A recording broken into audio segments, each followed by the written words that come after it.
Welcome to Lose Lips, all the things you wanted to say but didn't know how to say it.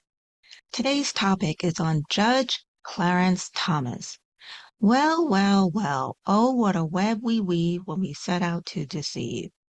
So here we have our highest justice in the states to only discover that he has not been revealing special gifts for the last 10 years. In any other industry, we call these kickbacks.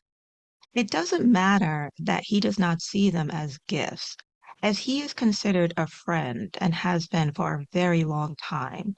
It doesn't matter that there were no cases that came before him that his friend was a party to. While in the government, and let's be clear, the Supreme Court is a part of our government. There is a simple law called pay to play, which is considered illegal. So, Judge Clarence Thomas, why is the rule different for you as opposed to everyone else, not only in the government, but in the private sectors as well, who may have even have their own laws regarding receiving gifts or accepting rides and vacations, so to speak? It still has to be disclosed, and yet you have not disclosed this for 10 years. And we, the American public, are supposed to think that you are sitting on the bench in the highest court of America and are being fair. There are now petitions that Judge Clarence Thomas should be removed and impeached. People believe he has crossed ethical lines and cast doubts into the credibility of the Supreme Court. If the members of Congress have to abide by rigorous guidelines and transparency, why do the Supreme Court justices not have to adhere to the same rules? So apparently, Harlan Crow, who states he is a good friend of Justice Thomas, has taken Thomas on luxury vacations for years. Harlan Crow has even bought property from Justice Thomas that he has not disclosed and even has claimed income from a real estate firm that hasn't existed since 2006. Is it no doubt that Justin Roberts would refuse to appear before the Senate committee? Of course not. Why would he go and try to defend his colleagues' actions as well as his own? What we are seeing is a can of worms being set free, where it is one rule for others that are privileged and another set of rules for others that do not have friends in high places, or even benefits from friends in high places. If you can't trust our highest court to be honest, who are we as an American public supposed to trust? You have to wonder, though, if Harlan Crow is going to pay for Justice Thomas's child to go to school, this is highly unusual for a friend to do. Why would he do such a thing? And what is he getting in return? Democrats would now like to withhold $10 million from the Supreme Court until they adopt a code of ethics. It is worthy to note that the Supreme Court does not even have a code of ethics. Once again, our highest court, who rules and decides judgments among the states, does not even have a code of ethics, yet we are supposed to take their rulings as law. Let's be clear. It is obvious that even those in Congress are not clean as well. They have knowledge into deep information on companies and are able to take advantage of such knowledge with stocks buying and selling. I am sure that even many of our Congress are taking bribes and other gifts which are not mentioned and are probably swept aside or under the table. I am not kidding myself into thinking that members of Congress are clean. I know they are not. But what makes Chief Thomas so rare is that he is on the freaking Supreme Court. And of course, because of this, I and many others expect better from him and all of the members of the Supreme Court. It is high time that we stop kidding ourselves that members that we vote in and members that are voted in are going to uphold the law. If they don't, why should we? And why are we being punished for fractions when they're not even if they commit the same offense. Think about it. If some average Joe was accepting payments at the state level of government or even a private corporation, this person would be asked to resign. Why are we not asking or even expecting for Justice Thomas to step down? He has already stated that he will not step down and does not think that what he did was wrong. So if he does not think what he did was wrong, why is it wrong for everyone else? Are our elected members above the laws and rules that we have set out for everyone else?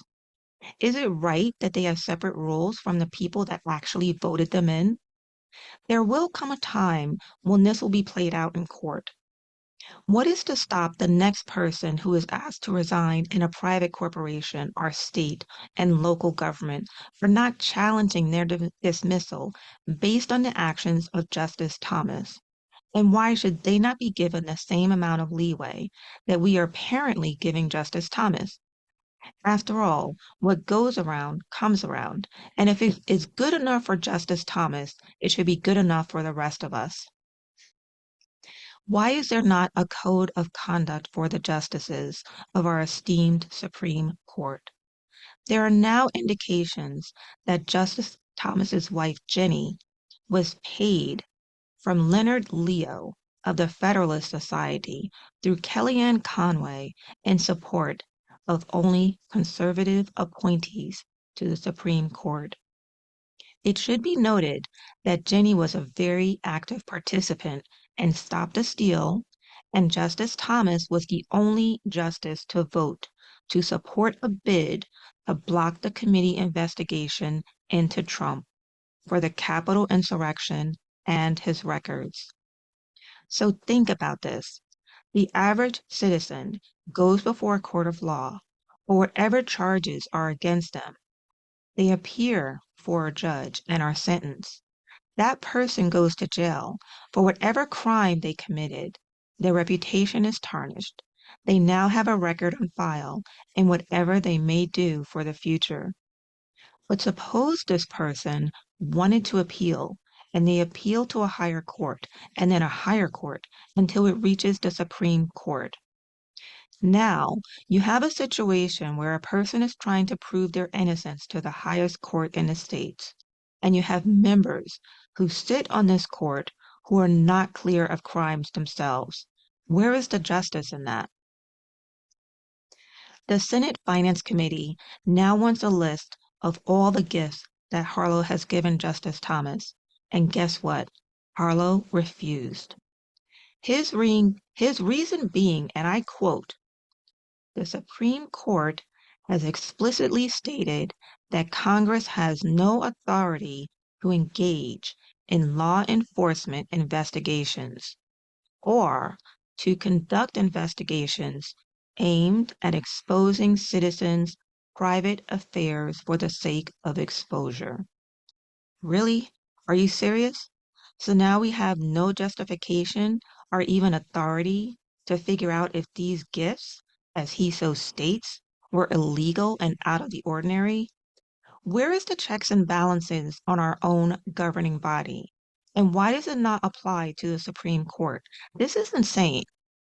They are trying to claim that this raises concerns for separation of power. If we can't believe that our government and legal system is going to be honest, how are we to believe that they will separate their own beliefs and ideology for ruling on cases that are before the Supreme Court? Where is the difference in thought? I don't think there is one. And if this is now going to highlight Justice Thomas, then so be it. Let them highlight all of his comings and goings, because what is going on is not right. It is not right for our justice system, and it is not right that people on power of authority have different set of rules for the rest of us. He even signed off on an opinion on a law prohibiting taking bribes is too ambiguous to enforce. If our Constitution allows for the checks and balances of all government entities, why is it that we are not allowed to know and understand what is going on behind closed doors? What about the Oprah Act? Is that not allowed? or is not justified here in this instance? When a citizen opens themselves up for a government position, it is believed by the average citizen that their own lives become open to scrutiny. If you did not want that, then step down from public office. We, as a citizen, have a right and a duty to know what is going on with the people that are elected and appointed to our government. We are allowed to know and understand what they do with taxpayers' funds.